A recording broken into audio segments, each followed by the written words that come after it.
Welcome, everybody. I'm Brian Sanders, and I am the host of this webinar today. A very important topic. Thanks for being here. Appreciate you sharing your time with us. I'll introduce you to the crew here that's with me in a moment. As you can see on your screen, this webinar is about ag drones feeding America, really. And we just appreciate your time in being here. We're going to have some actions that we request that you take.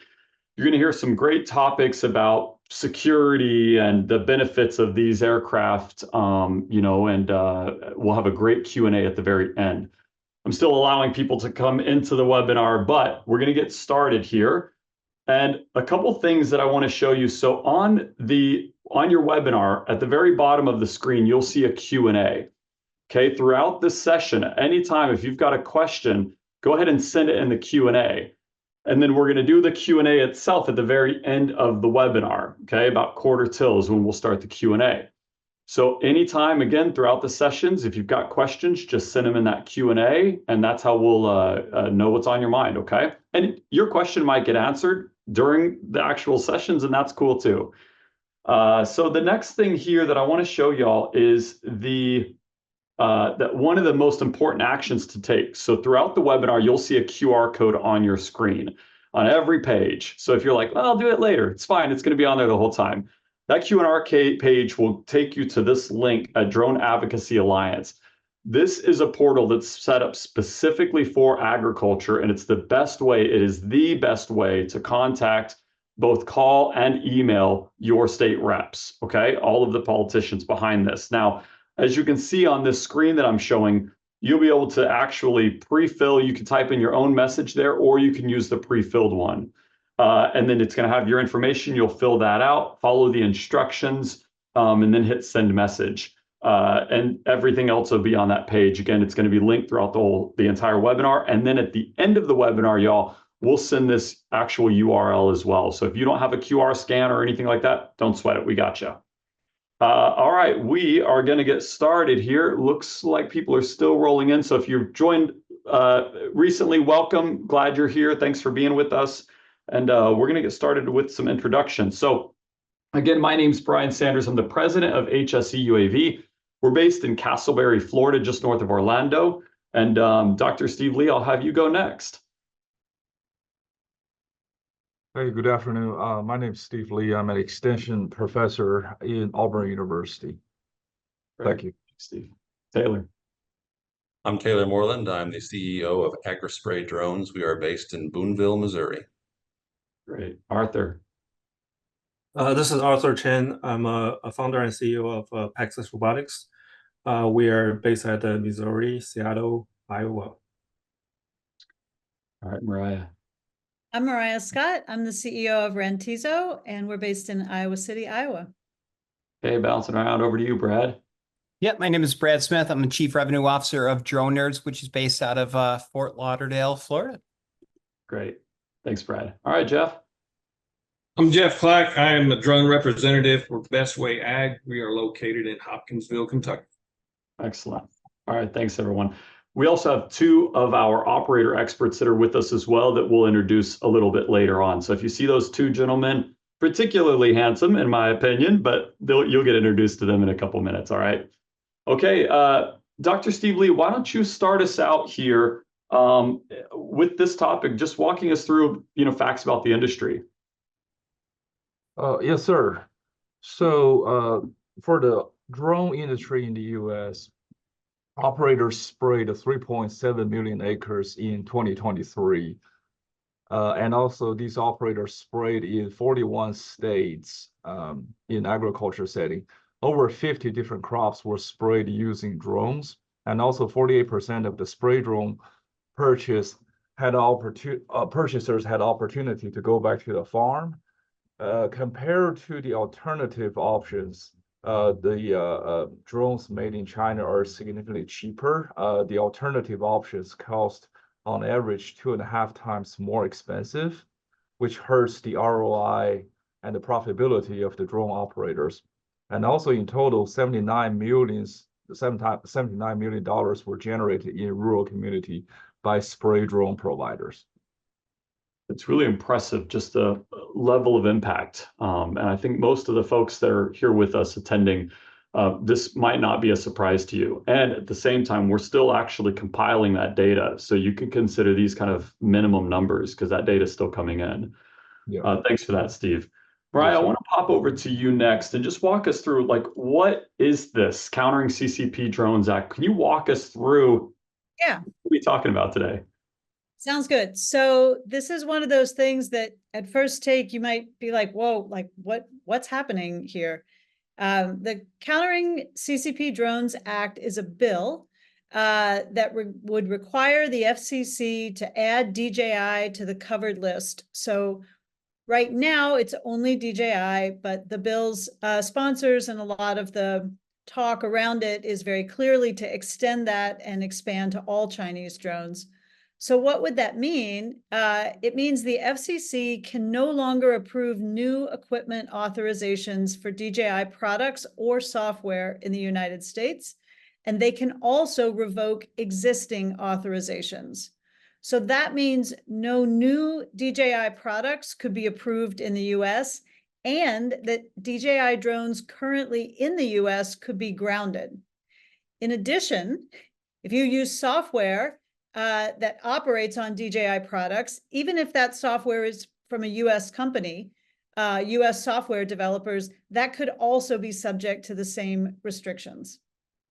So the status in the House of Representatives, they added this bill as an amendment to the National Defense Authorization Act.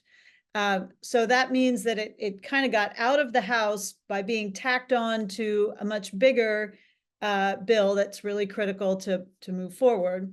Now the Senate is going to review that bill on June 12th. That was one of the reasons we decided to do the webinar today, so that you would have an opportunity to contact your representatives and let them know about the impact of this ban if it moves forward through the Senate. Yeah, thanks for that, Mariah. And I think that's, you know, ultimately the point. And y'all attending, you'll note a lot of this talks about DJI specifically, and it does impact all Chinese-made drones eventually. It's written into the legislation that way. So whether you're flying Joyance or XAG or Bro UAV, this will eventually impact all of those drones. And I was thinking about it, you know, I've had a lot of clients that have contacted me and say, hey, what, you know, is this a really big deal? You know, why ring the alarm bells? And, you know, in my own state of Florida, where our company is, you know, we saw it firsthand. It was just this very quiet little whisper in the background. And then all of a sudden, quickly, first responders and state supported agencies or state funded agencies were prevented from being able to use DJI drones. So it is a big deal. And this is a game of numbers, in our opinion. So that's why we really, really, really need you to contact these reps. Yeah, Mariah, anything else you'd add to that? Yeah, let's talk about the next slide, which has a little more detail on kind of the impact and like what this ban would mean. Awesome. Yeah. So you can think about it as kind of for ag spray drones specifically, for current drones, the millions of drones that are in use, from everything from like you're flying a drone for a hobby, or you got one for your kid, or you're flying a drone for a business, and then all the future models of DJI drones. For ag spray drones specifically, the intent of this is to ban all Chinese drones. That means that US farmers and spray drone operators who currently have a DJI drone or who may be thinking about buying a DJI drone wouldn't be able to use them.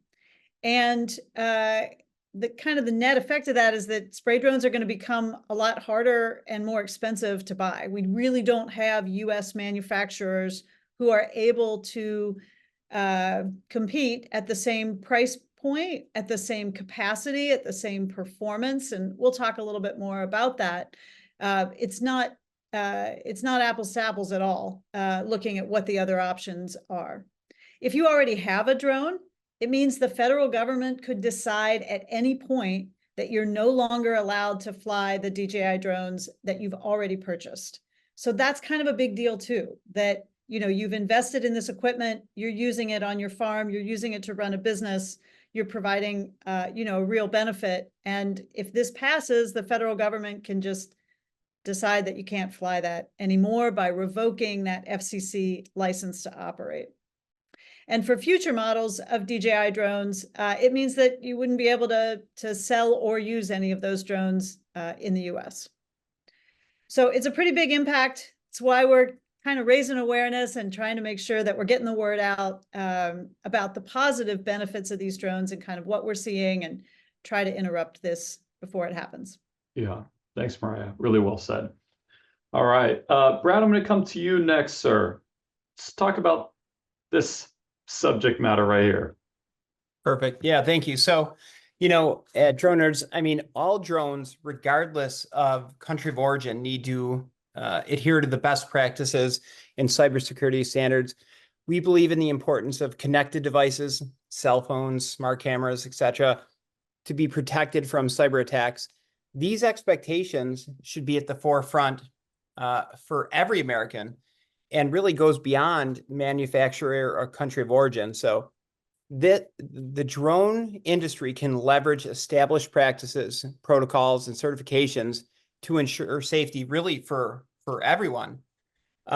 Several audits have been performed on DJI technology, and these have found DJI to have met rigorous security standards such as NIST, FIPS, 140-2 CMVP level 1 certifications.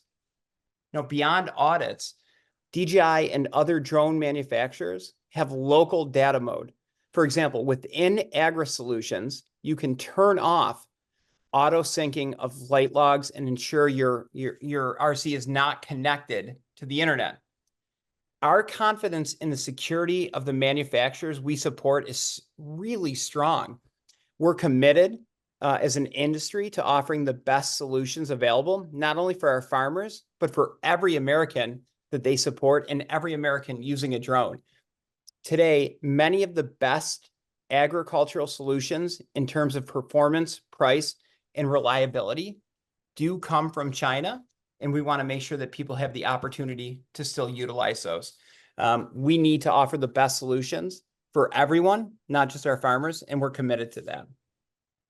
That's great, Brad. Thanks for that. And I think, just to reiterate, everyone watching from wherever you are in the country or in the world, and Brad, you said it so well, but we're equally as committed to data security. I mean, and we're going to do a deeper dive with this in a couple minutes here too. But it's you've got to really be able to check your source.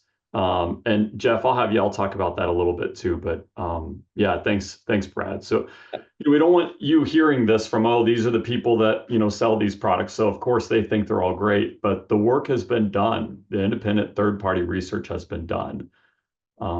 Yeah. All right. We're going to go on to Arthur. I'm coming to you next, sir. And let's talk about why people are choosing Chinese drones. Yes, thank you. So when we talk about drones, actually, I want to clarify that there are many drones technology on the market today, right? Most of them are camera drones, small scales. That's very common, popular. But we are now talking about the heavy-duty 200-pound agriculture drone, which can do spray and spreading. So there's a lot of technology we talk about: autonomous flight planning, execution system, a very sophisticated terrain follow radar and algorithm allow you to fly in the rolling hill, and also sub-inch accuracy, RTK, positioning, guiding system, and the spray pump is large volume and a centrifugal roadway atomizer. Last of all, this very sophisticated obstacle avoidance system can allow you to do the unmanned swarming operations. So when we talk about this technology, everyone going to ask, right? We are, as the United States, we are the most advanced technology country in the world. Can we make them ourselves here? It's a yes and no question. Yes, we have the technology. We know how to make this, but when we talk about manufacturing, all these things are made in a major manufacturing hub in a globally, like a Shenzhen, Guangzhou city of the Southeast China.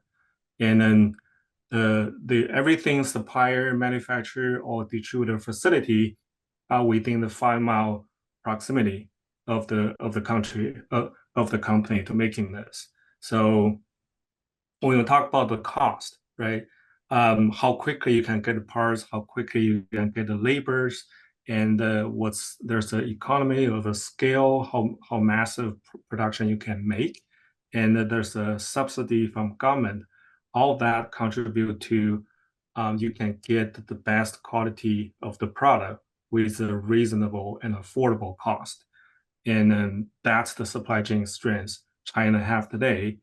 And then another thing is from vertical integration perspective, right? When you talk about, I needed to make a software, I needed to have a software engineer company develop the drone, how to control the drone, and I have a hardware factory, and I have to have a testing facility to verify the technology works and ensure the quality.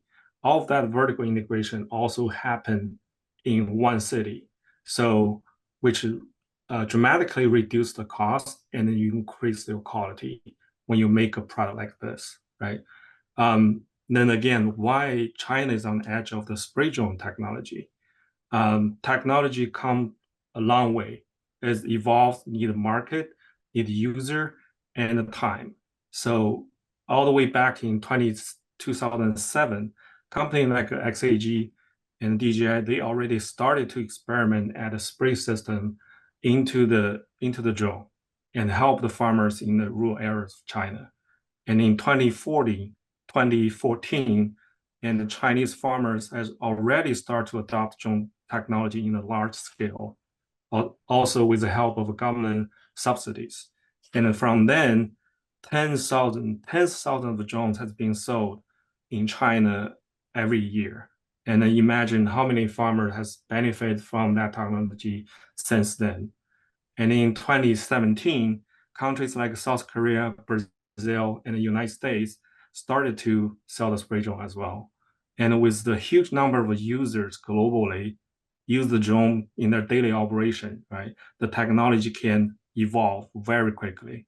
Every year, there's a new model come out, the capacity increased, application efficiency improved, safety feature enhanced, and most importantly, the price dropped.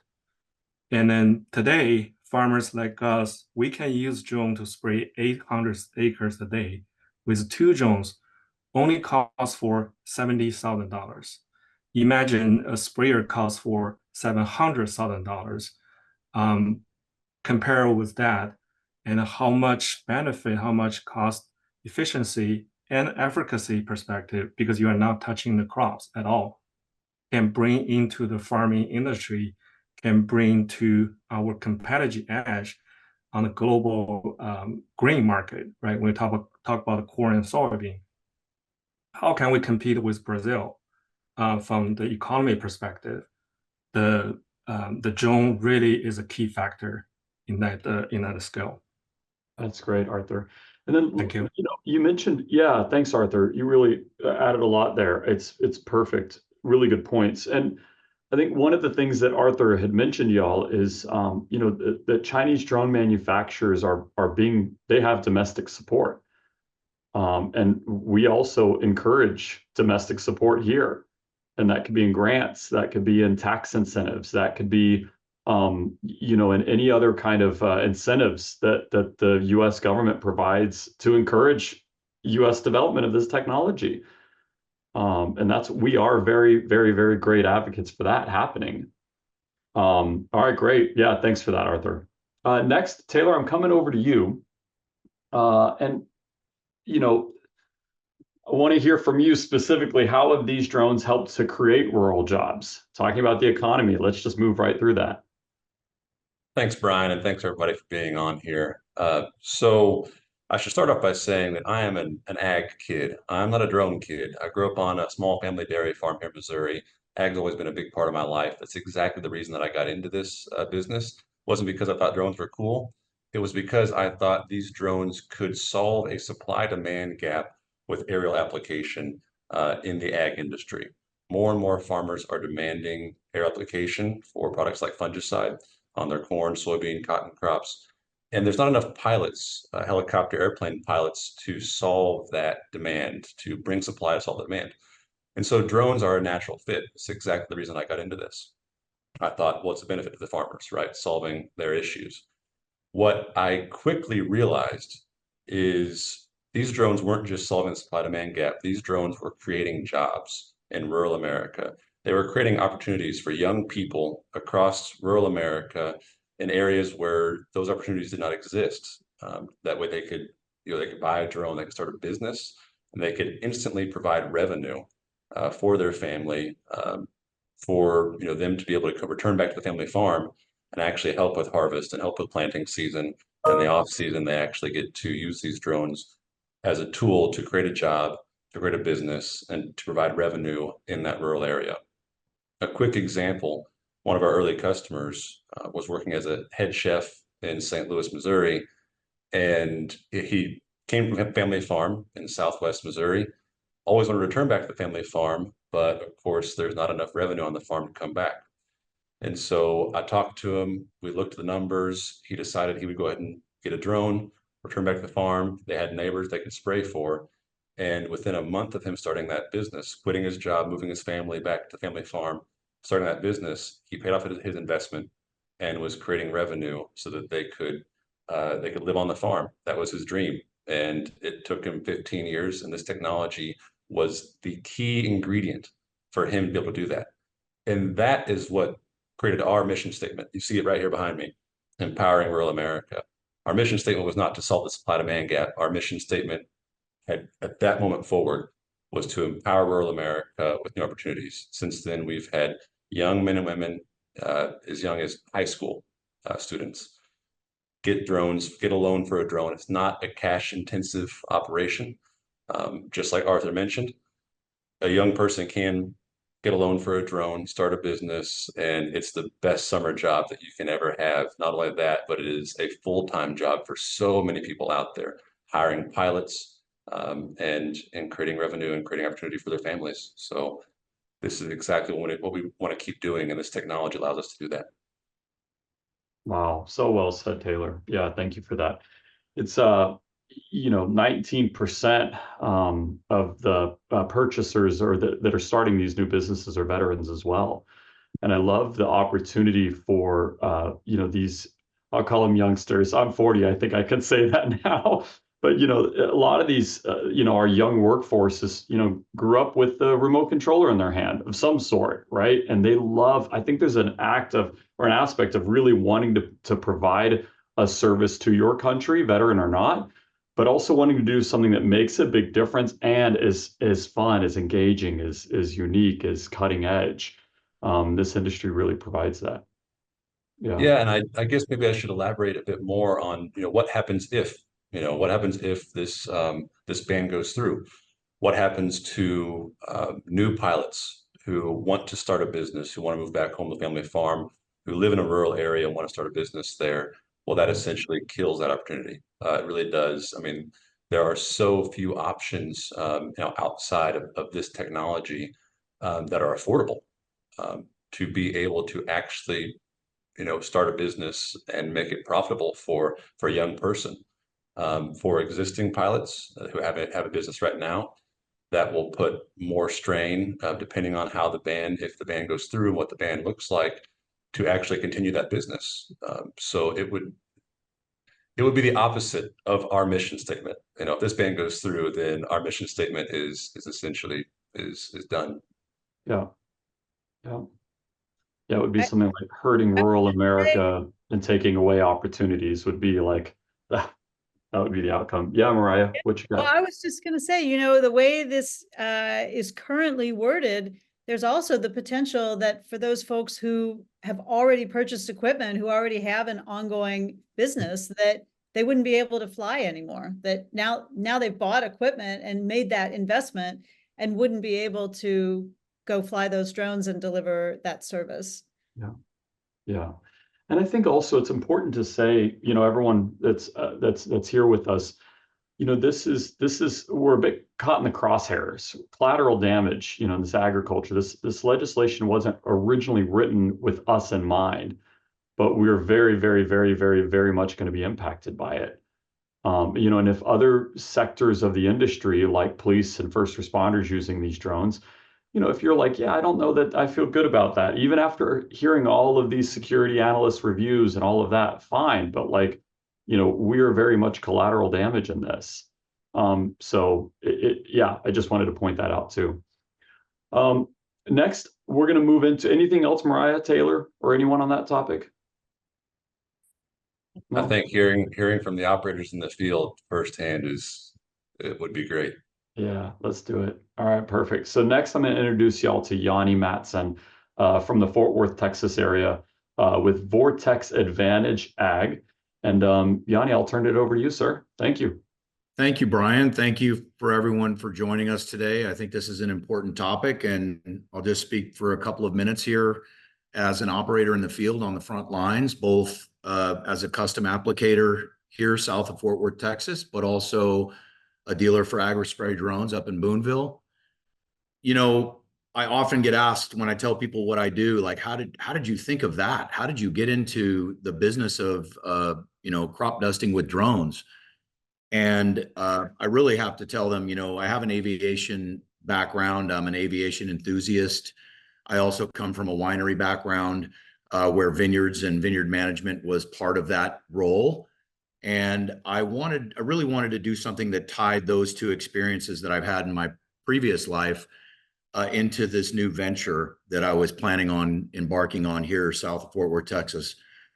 I really felt drones were going to be a part of the economy across multiple industries. And given that every direction I drive from my house, including the 100-acre plus cattle ranches I'm surrounded by at my house, I see row and field crops and pasture land. And I think there's 75 million acres of range and pasture and cropland in Texas alone.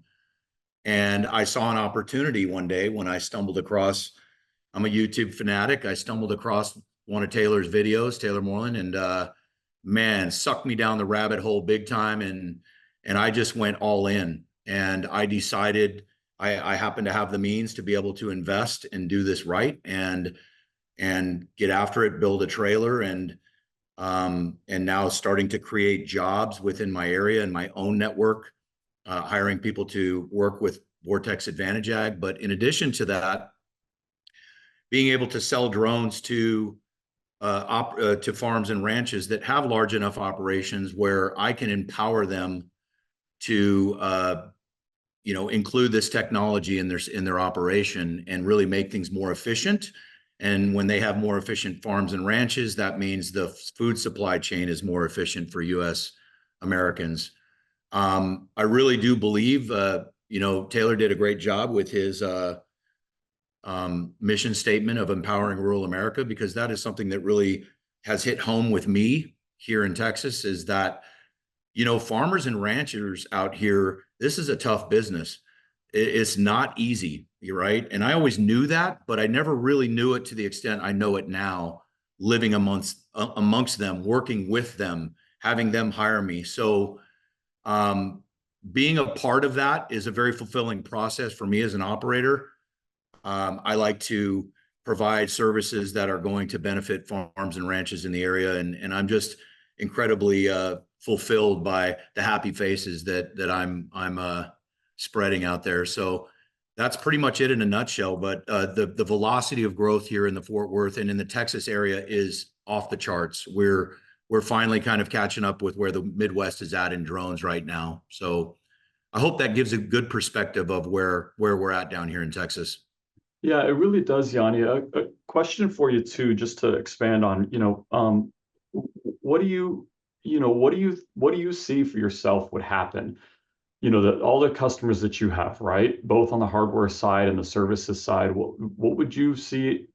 You know, what would it look like if this got through, in your own words, in your own experience? Yeah, I tell people all the time, you know, in today's landscape, governmentally, you can't really rule anything off the table, right? Or rule anything out. But I just think it would be an immense loss to the economy across multiple industries, not just ag, but with being that I'm living in this ag side of it right now, it would be devastating. Everybody is interested in this technology, whether they buy into it now or not. It's here, and my job is to put it in front of them and show them how effective it is, and that's what we're doing down here. Yeah, that's well said. Yeah. Yeah, and I think one of the other things, Yanni, and everyone is you know, when you get access to something that's so revolutionary, right? So efficient, reducing operator exposure, the ability to do variable rate application, spot spraying, all of those things. And if that technology you're implementing and everyone's getting those benefits, right? And then all of a sudden it gets pulled away, it's like, you know, it's devastating, Yanni, that you use that term is really, I think, accurate.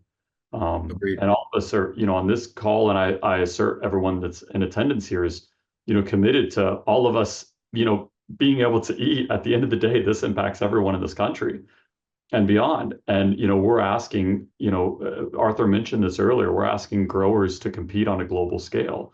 And you take away technology that gives them the advantage and you set them back, you know, might as well go back to the Stone Age. And I'm being dramatic, but it, you know, there's a point there. Yeah, thanks, Yanni. Really appreciate it. Seth, I'm coming to you next, sir. This is Seth Arnold, y'all. And he is in Findlay, Ohio with Arnold Precision LLC. And yeah, Seth, just share your story with us. Yep. So I would probably be the prime example of empowering rural America, I would say. Grew up on a small farm. Grandfather and I still farm together, but it's one of those deals where the farm's not big enough to support me. So I've had a job in precision ag off the farm, kind of stumbled upon drones with Taylor. Early adopter, went through a lot of the growing pains of licensing process and to get to where we are now.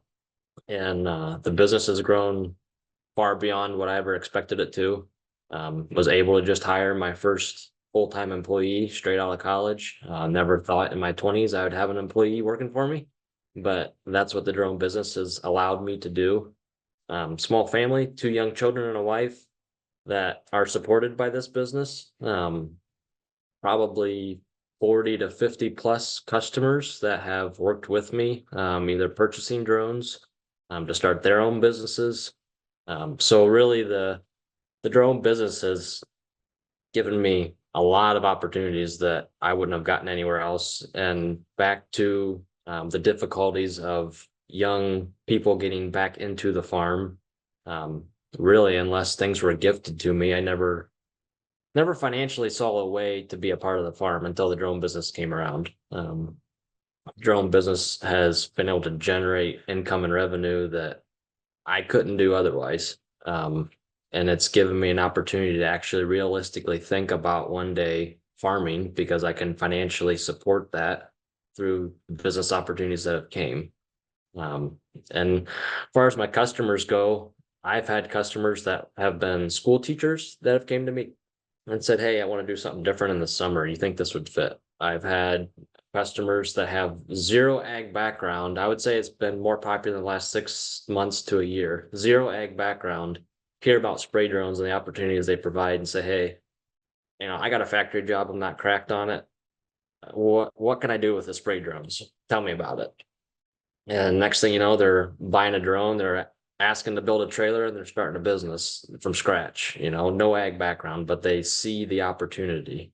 And one thing I would say to these policymakers or people that are thinking about this ban is you're working with about the most American made hang a flag in the barn group of people you will out of anywhere else. Like we aren't for necessarily foreign made products to start with, but the most American made group of people in America use these products because they are so much better than anything else we have. And so I would really challenge people to think about, yeah, that's what we're all trying to do, but think about the effects that this would have. You know, how much more are we hurting ourselves than we are hurting potentially the people supplying the product? So I don't think any of us would purposely hurt somebody else. You know, why would we purposely hurt ourselves? So for me personally, we just moved to a new house, new location to better support the business. And so I've made this big investment in the last month to be able to grow this. Because if it stays on track, it will grow like that. But now I could be caught in a situation as a young guy that just made a big investment and is potentially greatly changed by people that really would not be impacted by it in the way we all would here. So I would ask that they really at least consider alternatives or consider the impact that's gonna happen if something like this were to go through. And if there is a legitimate concern, as much as we don't want it to happen, I think we would all agree on this call that yes, if there's a legitimate issues, they need to be fixed and taken care of. But I don't know that any of us feel like there is currently a legitimate concern with what's happening. So I would be greatly affected, and I hope nothing happens unless absolutely necessary. But the drone business has far exceeded my expectations, customers' expectations. Growers we provide the service for have never gotten the service they've ever before that they're getting now. So it's been good all the way around until potentially bad. So Yeah. Wow, Seth, thank you so much. And Yeah. I might have missed this. How old are you, Seth? I'm 27. Amazing. Yeah. That's just awesome. Yeah. Yeah. Great work. Yeah, thank you. You articulated that really well. And I think, it is a sliver of the industry being created is going to the manufacturer, but it's a sliver, as Seth and Yanni and everyone here and all of our teams that we employ and all of the teams that our customers employ. And, it's just, yeah. Thanks, Seth. That was so And great. to add, I guess one more thing, Yeah, of course. a lot of times we tell guys in ag today, you're gonna go out and you buy a $300,000 tractor, you buy all these things in ag are so expensive. What else can you go and buy brand new in ag, start a business, turn around and break even at the very minimum, or make good money in your first year on a new business? And drones and the affordability of drones have allowed us to do that, have allowed young guys to get started, not just guys with a bunch of capital already sitting there, Right. young guys to go and get their first loan, start their business and grow not only the business, but in other areas they want to grow their lives in. That's right. That's right. Oh, perfect, Seth. Thank you very much. Oh, it's excellent. I'm going to cover real quickly, y'all. What about U.S. manufacturers, and won't a U.S. company fill the market void if this bill is passed? Well, first, as Dr. Steve Lee had mentioned earlier, on average, the American-made aircraft are 2.5 times the cost of an imported aircraft, which, to Seth's point, goes right into, and Yanni's point, goes right into the ROI, longer ROI, more choosing more of the potential profits, and that's not helpful. Further is the features really do trail in comparison. The DJIs, the XAGs of the world are the market share owners and are leaps and bounds over what we're seeing coming out of U.S. Assembled drones or U.S. manufacturers. And if you really think about it, these U.S. manufacturers or U.S. assembled drones, all of those components are made in China anyway. I don't know any American company that's building cameras or microprocessors, these tiny little things, or the wiring harnesses, or the motors, or the electronic speed controllers. So what really is a US-made drone anyway? And then I think the other big part is the demand, as everyone that you've heard from today has been alluding to and talking about, is the few companies couldn't handle even a sliver of demand and are having a hard time either getting models out or fulfilling orders as it is. So those are some of the main concerns about U.S. manufacturers and them being able to fill the market void if this bill is passed. Mariah, I'm coming to you next. Let's just dive right into the security aspects. We're going to do a deeper dive at that. And you're on mute. There you go. I got it. Thanks. I just want to say, I saw a couple of questions in the chat around, is this just a ban, or doesn't it provide support for domestic production, or does it provide any compensation if my drone is grounded? And the bill is currently written, provides no compensation if your drone is grounded. It also doesn't provide support for domestic production, whether that's production of drones or any of the components that Brian talked about. There's a whole supply chain that is needed to manufacture these drones that we really don't have in the US. And while I think it would be fantastic if we'd see government support to actually build up domestic production, that's not part of this. This ban is really centered around, I think, more concerns around Chinese drones being a security risk or the data not being secured. And we're going to publish some resources in the chat and for everyone, and for the Q&A, we're going to publish some resources to independent security reviews that have been done on the DJI drones. And Jeff's going to talk in a little more detail about one from the DHS that's just been declassified. The software and the drones themselves have been really exhaustively studied by independent security agencies. And that gives us a lot of comfort that we're looking at it and we don't see issues. I'm going to hand that over to Jeff to give you some examples of some of the data and some of the work that has been done. And then we're also going to give you links so that you can go see for yourself. And if you're seeing other things out there on the internet, that you can check your sources, you know, where is that source coming from, and look at maybe some of the alternatives from independent security reviews. Jeff? Thank you, Mariah. Jeff Clark with Bestway Ag. And just a little intro. I've spent 30 plus years in ag and have enjoyed every minute of it. And this is an innovation that has come along that has really shaken the whole industry. The advent of spraying drones. And I've seen them come and go, seen different inventions come and go, individual nozzle controls and all these other things, but never have I seen this much engagement with an agricultural drone. So as Mariah said, and a couple of other panelists said, that we are facing digital threats in today's world, and they're everywhere. They're not just with us, they're everywhere. And we take certain steps to secure our own data. So this is no different with drones. And a lot of these fears have been generated in other places that have migrated into our legal or our governmental systems. So as she just said, there's no proof of any data being stolen by DJI. So I wonder if the legislators that are engaged with this have even looked at any of this data. And my take is that absolutely not, because they would have never been able to pass the first part of this thing in the committee, never reached the floor. But so in data transmission studies by DHS, we're looking at two basic functions. One is in motion and one is at rest for data harvesting.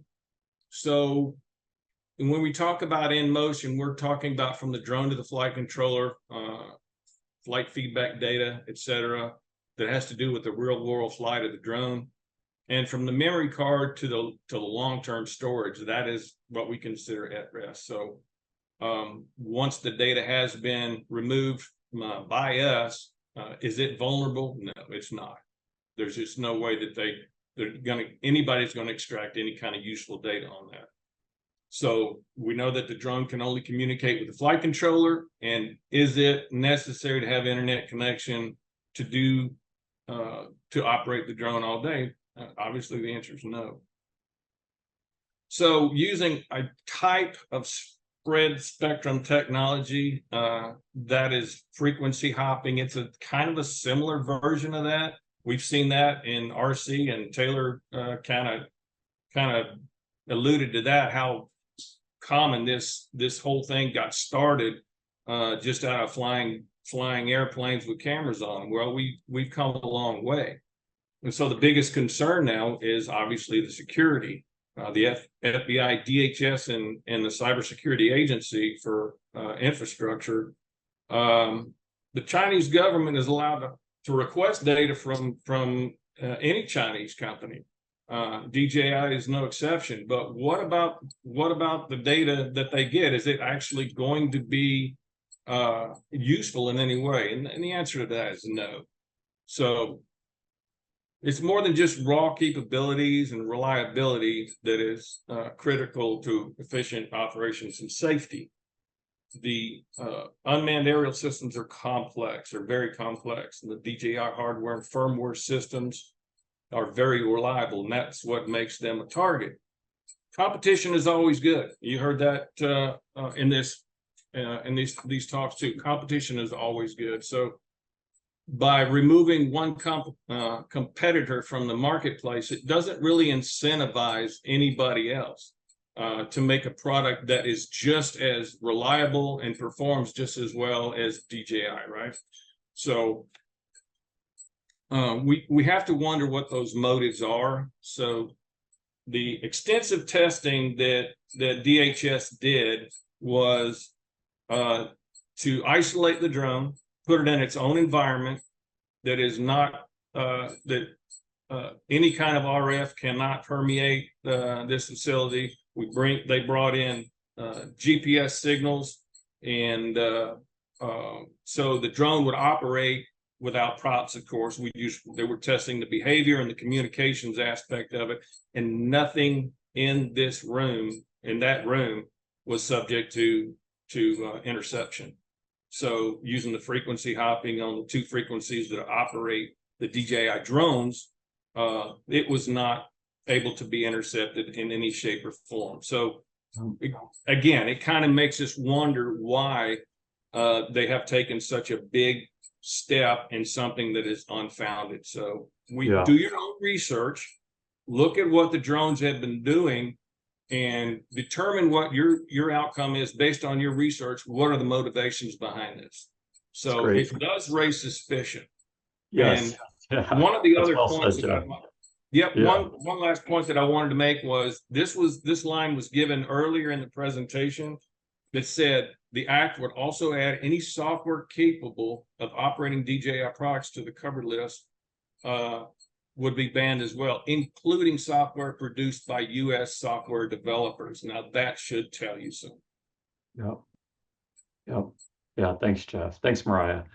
Yeah, Taylor, I'm coming to you next, sir. As soon as I can get my slide. Walk us through, would this bill really affect jobs in rural communities? Well, I think the answer is very obvious there. Of course, it would. I've been over it. Not allowing people to operate Chinese-made drones in rural communities would be a job killer. That is no doubt a business killer, right? There just are not ready alternatives that have the functionality and the supply.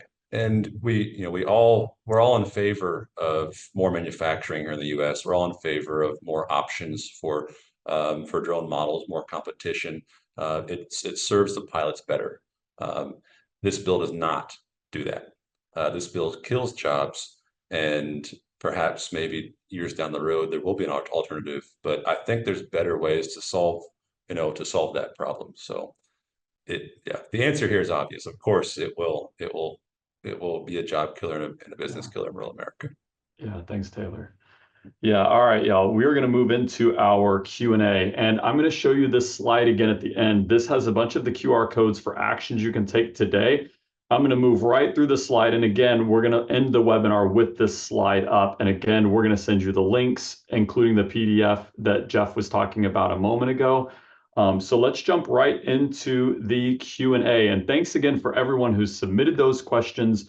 So I'm going to be reading the questions out, and then I'm going to pick on a panelist, and we'll address your questions, okay? Again, if you have any more, we'll get to as many as we can in the last 10 minutes here. We want to get y'all back out to your day on time. I'm going to start kind of towards the top here.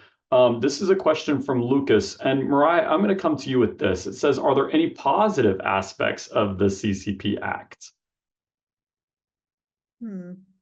I would say the positive aspect is that it has caused all of us who would normally be competitors to get together and share our voices and try to raise awareness for all the great impact that these drones are having. And without this ban, hey, we probably would not have done that. So yeah, that's good. I was trying to think, I don't know how she's going to answer this, but that's true. It's very true. Yeah, it's great. And then another question here. This is from Joey. And Arthur, I'm going to send you this one. It says, do we know what funding, if any, is part of this bill that will be directed to domestic manufacturers, or of drone equipment in order to scale up or ramp up? And if so, what's that funding level? And as we all aware, we there's no such fund. So this is just going to be a ban on the manufacturer on the Chinese-made drones. So there will be compensation if you own a Chinese-made drone. You will be banned, not able to fly. Yeah, thank you. Yeah, the next question I have comes from Joy, and they say, I have a two-part question. Have any of y'all been contacted by government officials for input regarding this legislation? What an interesting question, Joy. I think the answer should be yes, but we'll see what the person says. And if so, have they hinted, the government official, have they hinted at any type of financial investment in domestic drone production? Taylor, I'll come to you with that question. So answer the first question is no. No one has reached out to us about this besides this group, right? This group right here, what Mariah said would be my competitors, our competitors. We're the only people that have reached out about this and have tried to wrap our heads around it. So no legislators reached out to us about this, and obviously have not hinted any kind of financial investment, which I think is a great alternative, right? We want investment into domestic production, and that is not happening. That has not been proposed. So that's why I think would be a great alternative. Yeah. Thanks, Taylor. Another question here. This one comes from Ben, and Jeff, I'm bringing this question to you. Ben says, if we can't stop the bill in its entirety, is there an opportunity to receive an exemption for agriculture drones specifically? That's a great question, Ben. What we're trying to do now is investigate the possibility of what we call a carve-out. Can we get an agricultural entity carved out of this bill that we would be exempt from? And I think there's some probability in doing that. So the question is, what is our timeline?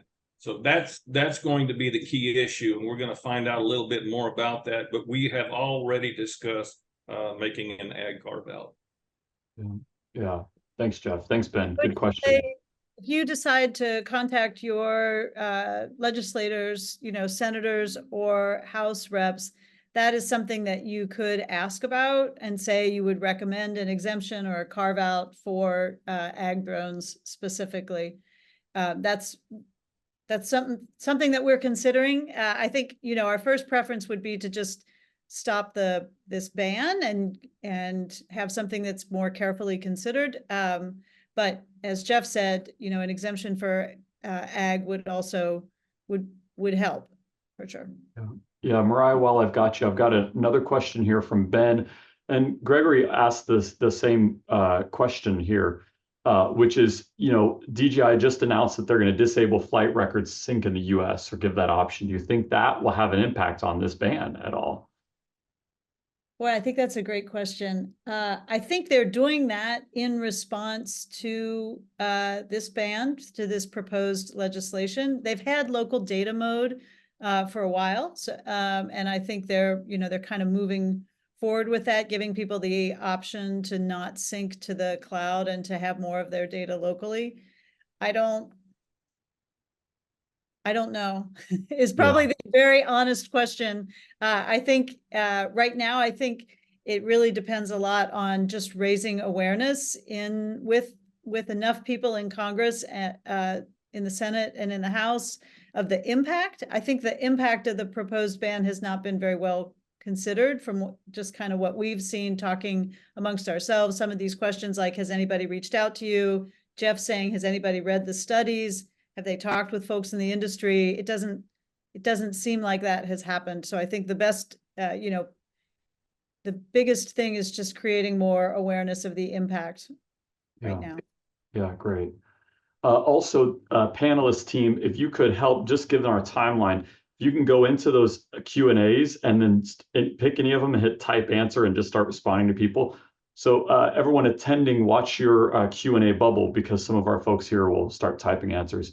And team, you'll see when you hit type answer, you'll see if someone else is already answering it. So just move on.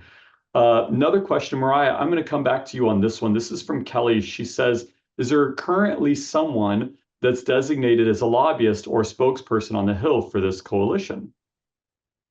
There isn't currently. So we have a number of us as independent companies have joined the Drone Advocacy Alliance, and we'll post the links and the information for you in the chat.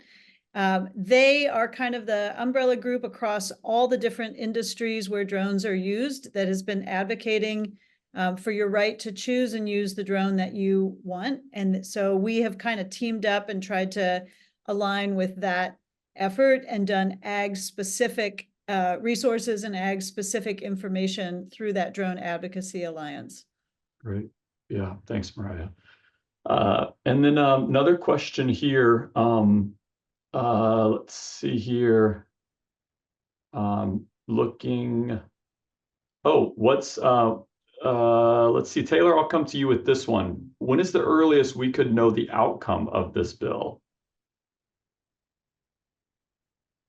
I may pose this to the rest of the group as well, because I mean, I think there's different timelines and some confusion on here as far as the outcome, when it would go into effect, if we would have, time if it does go into effect. Mariah, I may actually put this one back on you. I think it depends on what actually gets passed. The bill is currently worded, has like immediate effect.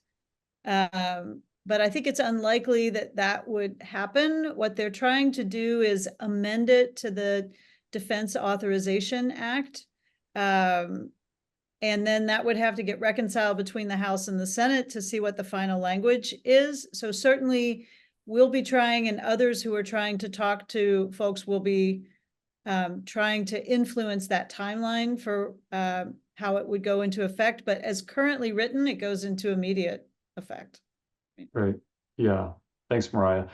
Also, everyone attending, I'm going to go to the next page here, which are those QR codes so you can see. We're going to keep answering some of the QA in the last 90 seconds here, but just wanted you to have access to these QR codes. So the first action you can take is to visit the Drone Advocacy Alliance and share your voice. I'm also going to pop these links into the chat for you as well. If you don't feel like rocking on your QR code thing right now, those are now in your web chat, everyone.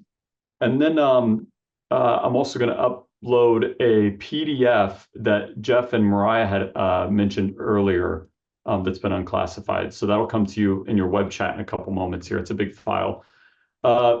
Let's see, Aaron, I'm going to answer your question here too. Aaron asks, do you think this potential ban is provoked truly by security issues, or is it more about the government wanting to choke out US dollars going to China for reasons more behind future war potential?